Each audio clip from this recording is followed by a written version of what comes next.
সুখের সমাজ গড়তে দিলে।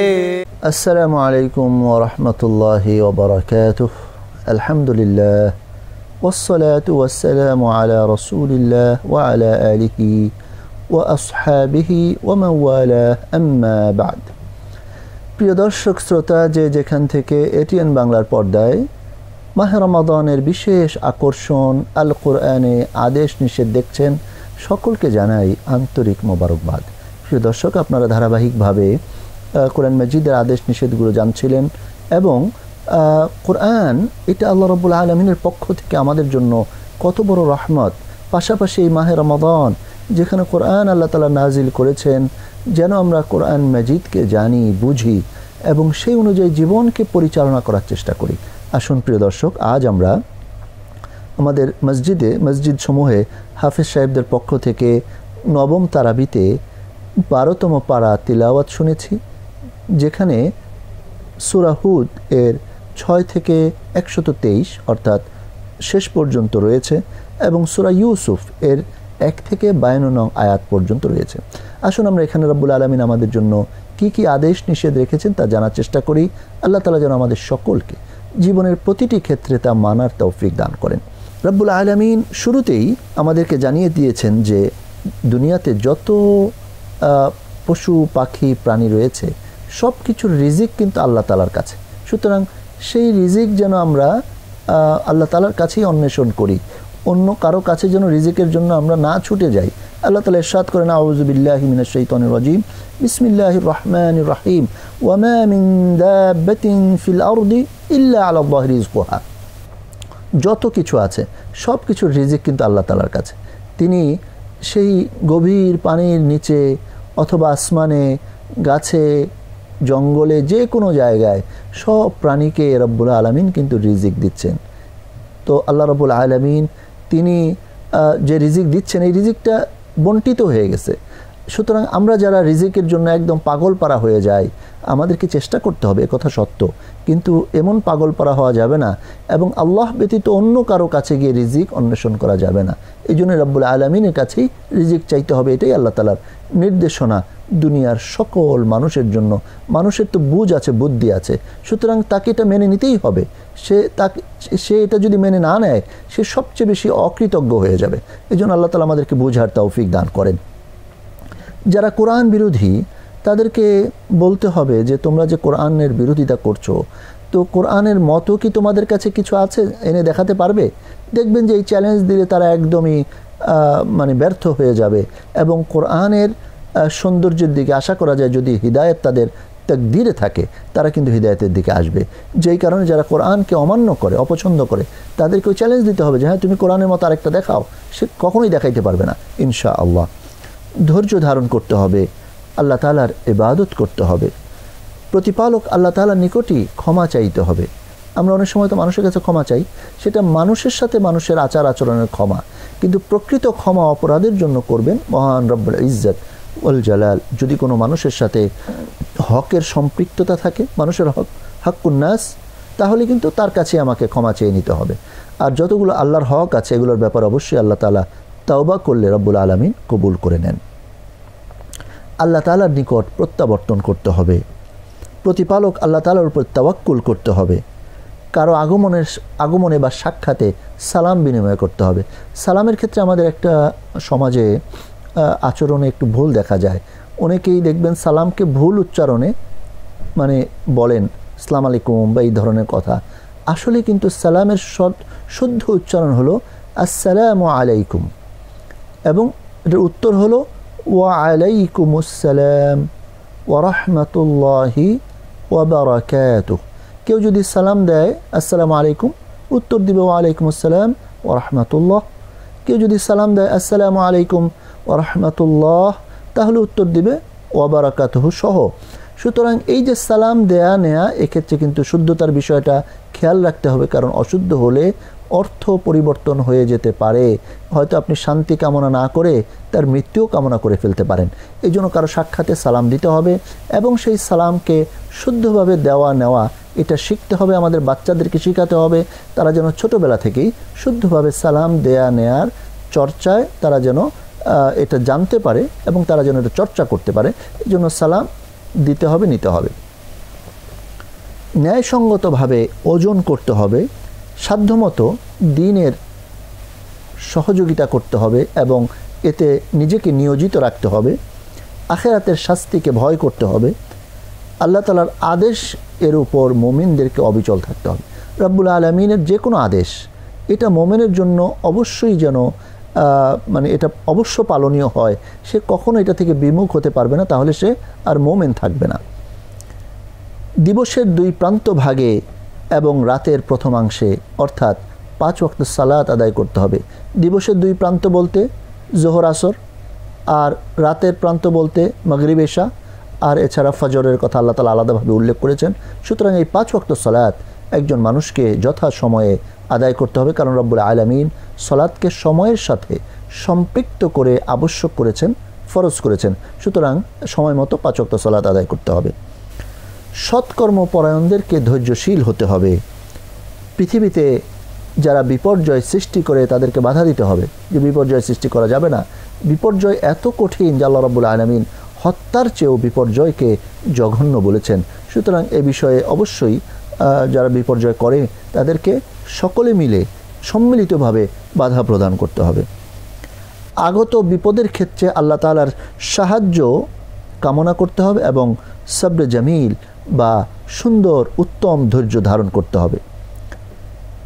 কোনো নারীর পক্ষ থেকে অসৎ কর্মের আহ্বান পেলে আল্লাহকে স্মরণ করতে হবে এবং তা প্রত্যাখ্যান করতে হবে, কারণ জিনা, ব্যভিচার এটা সমাজের জন্য একটা ক্যান্সার, বিস্ফোরা।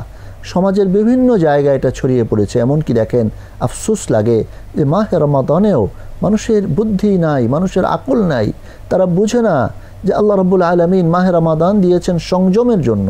মাহে রমাদান আমাদের সারা বছরের শিক্ষা গ্রহণের মাস। এই মাসে অবশ্যই আমাদেরকে অশ্লীলতা থেকে, পাপাচার থেকে দূরে থাকতে হবে। আর সেখানে রমাদানেও দেখেন জিনা, ব্যভিচার, পাপাচার বিভিন্ন জায়গায়। মানুষের মাঝে পর্দা পুশিদা নাই, মানুষ আচার আচরণ এখনও ঠিক হইতে পারে নাই। এই জন্য আল্লাহ রাব্বুল আলামিনের দরবারে সবসময় হিদায়ত কামনা করতে হবে, কারণ হিদায়তের একমাত্র মালিক আল্লাহ রাব্বুল ইজ্জাত ওয়াল জালাল। সুতরাং এক্ষেত্রে আমরা যদি মানে কখনো এরকম, আল্লাহ না করুক, যদি কখনো এরকম বিষয় চলে আসে যে কোনো মহিলা অন্যায় কাজে আহ্বান করতেছে, তাহলে অবশ্যই সেটাকে প্রত্যাখ্যান করতে হবে এবং আল্লাহ রাব্বুল আলামিনের স্মরণ করতে হবে যেন আল্লাহ তাআলা তাকে হেফাজত করেন। অন্যায় কাজের ক্ষেত্রে আপোষহীন থাকতে হবে। কোনো অন্যায় হইলে আপোষ করা যাবে না, কারণ রব্বুল ইজ্জাত ওয়াল জালাল দুনিয়ার জীবনকে ক্ষণস্থায়ী বলেছেন। দুনিয়ার জীবনের চেয়ে আখিরাত হলো চিরস্থায়ী। সুতরাং এই ক্ষণস্থায়ী জীবনে যদি কেউ অন্যায়ের সাথে আপোষ করে, তাহলে কিন্তু চিরস্থায়ী জীবনে সে বিপদে পড়ে যাবে। এই জন্য এই ক্ষণস্থায়ী জীবনে কোনো অন্যায়ের সাথে আপোষ করা যাবে না। এবং যদিও এই অন্যায়ের সাথে, অন্যায় না মেনে নেওয়ার কারণে যদিও কারাবরণ করতে হয়, যদিও জুলুম চলে আসে, এমনকি জীবনটা পর্যন্ত চলে গেল, তাহলে নিশ্চিতভাবে সে আশা করতে পারে যে রব্বুল ইজ্জাত ওয়াল জালাল তার জন্য উত্তম বিনিময় রেখেছেন। দুনিয়ার জীবনই শেষ নয়, বরং আখিরাতের একটা জীবন আছে এবং ওই প্রাপ্তিটাই হলো সবচেয়ে বড়। সুতরাং এই দুনিয়ার জীবনে যে কোনো অন্যায়, যদি অন্যায় হয়, পাপাচার হয়, কোনো অন্যায়ের সাথে আপোষ করতে হয়, মুমিন এই কাজটা করবে না, বরং সে আখিরাতের জীবনটাকে প্রাধান্য দিবে, দুনিয়ার জীবনকে প্রাধান্য দিবে না। নারীদের ছলনা থেকে রক্ষা পেতে হলে আল্লাহর সাহায্য কামনা করতে হবে। দেখেন, হাদিস শরীফে এসেছে নারী পুরুষ সবাই ছলনা করতে পারে, কিন্তু নারীরা তাদের সেই অনেক সময় পুরুষদের বুদ্ধিকেও তারা কিন্তু একদম পরাস্ত করে ফেলে। সুতরাং এই নারীদের বিভিন্ন বিষয়ে কেউ যদি মনে করে যে না এটা শরিয়া সম্মত নয় এবং যদি এটা অযৌক্তিক হয়, সে অবশ্যই আল্লাহর কাছে সাহায্য চাইবে যেন রব্বুল ইজ্জাত ওয়াল জালাল সকল প্রকার ফিতনা থেকে, সকল প্রকার ছলা কলা থেকে তাকে হেফাজত করেন। এই জন্য আল্লাহর কাছে সাহায্য চাইতে হবে। আল্লাহ এবং আখিরাতে যারা অবিশ্বাসী তাদের মতবাদকে বর্জন করতে হবে। দেখেন, দুনিয়ার এই যে বর্তমান সময়ে যারা অবিশ্বাসী, যারা ইসলামের শত্রু, তাদের ভিতরে কিন্তু একটা সংহতি আছে। তারা অন্যায়ে, তারা মানে মুসলিমদেরকে পরাস্ত করতে চায়, পরাজিত করতে চায়। সুতরাং এক্ষেত্রে অবশ্যই তাদের যে মতবাদ, তাদের যে শক্তি, সব কিছু বর্জন করতে হবে, বরং রব্বুল আলামিনের কাছে ফেরত আসতে হবে, আল্লাহর কাছে সাহায্য চাইতে হবে। নবী রাসূলদের যে মতবাদ, ওনারা যে সুন্নাহ রেখে গেছেন, যে বিধান রেখে গেছেন, এটাকেই মানতে হবে। এক্ষেত্রে আমাদের প্রিয় নবী হযরত মুহাম্মদুর রাসূলুল্লাহ সাল্লাল্লাহু আলাইহি ওয়াসাল্লাম সবচেয়ে উপযোগী, যুগোপযোগী এবং সবচেয়ে লেটেস্ট যেই ওহীগুলো তিনি আমাদের জন্য রেখে গেছেন, এবং এটাই কিয়ামত পর্যন্ত যথেষ্ট। আর কোনো নবী আসবে না, আর কোনো ওহী আসবে না। সুতরাং আল্লাহ তাবারাকা ওয়া তাআলার পক্ষ থেকে যে বিধান আমরা পেয়েছি, এই বিধান এবং প্রিয় নবী মুহাম্মদুর রাসূলুল্লাহ সাল্লাল্লাহু আলাইহি ওয়াসাল্লামের যে সুন্নাহ রয়েছে, মতবাদ রয়েছে, আদর্শ রয়েছে, এটাকে জীবনের প্রতিটি ক্ষেত্রে অনুসরণ করতে হবে, অনুকরণ করতে হবে। এতেই আল্লাহ তাআলার সাহায্য পাওয়া যাবে ইনশাআল্লাহ। প্রিয় দর্শক, এই অংশে আমরা এতক্ষণ শ্রবণ করলাম কি কি আদেশগুলো ছিল। আসুন এখন আমরা নিষেধগুলোকে মানার নিয়তে জানার চেষ্টা করি। আল্লাহ তাআলা তৌফিক দান করেন। আল্লাহ তাআলার অনুগ্রহ বঞ্চিত হলে হতাশ হওয়া যাবে না। অর্থাৎ আল্লাহ তাআলা তার দয়াকে ছড়িয়ে দিয়েছেন। হতে পারে অনেক সময় আমি আমার দুর্বলতার কারণে বা পরিস্থিতির কারণে, আমার তাকদীরের কারণে আমি সেটা পেলাম না, যেন হতাশ হওয়া যাবে না, বরং আল্লাহর কাছে আবার সাহায্য চাইতে হবে, আবার আল্লাহর কাছে অনুগ্রহ চাইতে হবে, দয়া চাইতে হবে। কারণ তিনি আর রহমান আর রহিম, তিনি দয়ালু, পরম দয়াবান। সুতরাং রব্বুল আলামিনের কাছেই আবার দয়া কামনা করতে হবে। আল্লাহ তাআলার অনুগ্রহ থেকে যদি কখনো কেউ বঞ্চিত হয়ে যায়, তাহলে অকৃতজ্ঞ হওয়া যাবে না। বিপদ কেটে গেলে উৎফুল্ল হওয়া যাবে না, বরং শুকরগুজারি করতে হবে, কৃতজ্ঞতা জ্ঞাপন করতে হবে, আল্লাহ তাআলার নিকটে ফিরে আসতে হবে। বিপদ আপদ কেটে গেলে অহংকারী হওয়া যাবে না। অনেক সময় মানুষ বিপদে পড়লে আল্লাহকে ডাকতে থাকে, যখন বিপদটা কেটে যায় তখন সে অহংকারী হয়। সে বিভিন্ন আমার কারণে আমি বেঁচে গেলাম, বা তার কারণে বেঁচে গেলাম, টাকার কারণে বেঁচে গেলাম, ক্ষমতার কারণে বেঁচে গেলাম, দক্ষতার কারণে বেঁচে গেলাম। আসলে কিন্তু বেঁচেছেন একমাত্র আল্লাহ তাবারাকা ওয়া তাআলার দয়ায়। আর কোনো শক্তি বা ক্ষমতা নাই। লা হাওলা ওয়ালা কুওয়াতা ইল্লা বিল্লাহ। আল্লাহ তাআলার পক্ষ থেকে যে ওহী এসেছে, তার কিছু গ্রহণ, কিছু বর্জন, এই কাজ করা যাবে না। ওহীকে পুরোপুরি গ্রহণ করতে হবে, বর্জন করার কোনো সুযোগ নেই।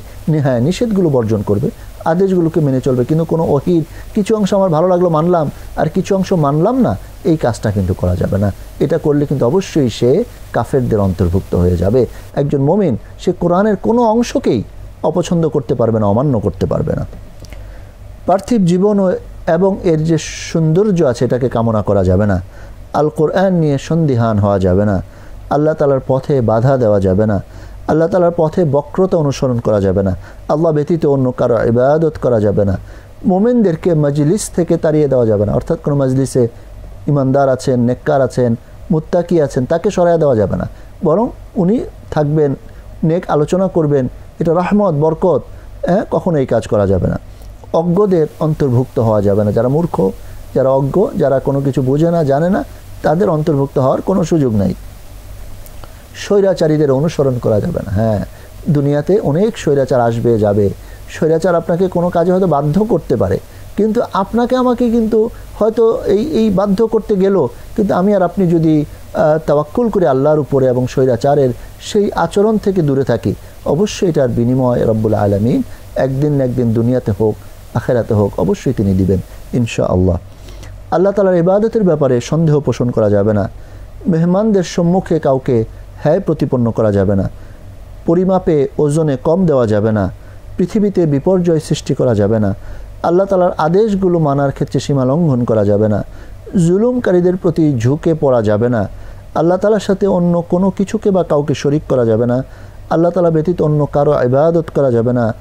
মালিকের অনুপস্থিতিতে তার কোনো বিষয়ে বিশ্বাসঘাতকতা করা যাবে না। অর্থাৎ দেখেন, বর্তমান সময়ে বিভিন্ন অফিসে, আদালতে, ব্যবসা বাণিজ্যে, চাকরি, কর্মক্ষেত্রে অনেক সময় যারা আমাদের দায়িত্বশীল কর্মকর্তা, তাদের কোনো একটা দায়িত্ব যেটা হক, সঠিক, সেটার ব্যাপারে আমরা যদি বিশ্বাসঘাতকতা করি, তাহলে এটা কিন্তু আল্লাহর কাছে জবাবদিহিতার সম্মুখীন হইতে হবে।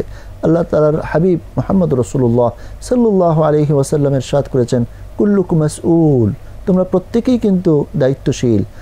ওয়া কুল্লুকুম মাসউলুন আন রাইয়াতি, তোমরা প্রত্যেকেই কিন্তু তার দায়িত্ব সম্পর্কে আল্লাহ তাআলার কাছে জিজ্ঞাসিত হবে। সুতরাং আল্লাহ রাব্বুল আলামিনের কাছে মাসউল বা জিজ্ঞাসিত হওয়ার পূর্বেই যেন আমরা নিজেদেরকে সচেতন করতে পারি। আল্লাহ তাআলা সকলকে তৌফিক দান করেন। প্রিয় দর্শক শ্রোতা, এতক্ষণ আমরা আল কোরআন মাজিদের যে আদেশ নিষেধগুলো শুনলাম, আল্লাহ রাব্বুল আলামিন যেন আমাদের সকলকে তা মানার এবং অন্যদের মাঝে প্রচার করার এবং মৃত্যু পর্যন্ত এর উপর অবিচল থাকার তৌফিক দান করেন। ওয়া আখিরু দাওয়ানা আনিল হামদুলিল্লাহি রাব্বিল আলামিন। ওয়াসসালামু আলাইকুম ওয়া রাহমাতুল্লাহি ওয়া বারাকাতুহু।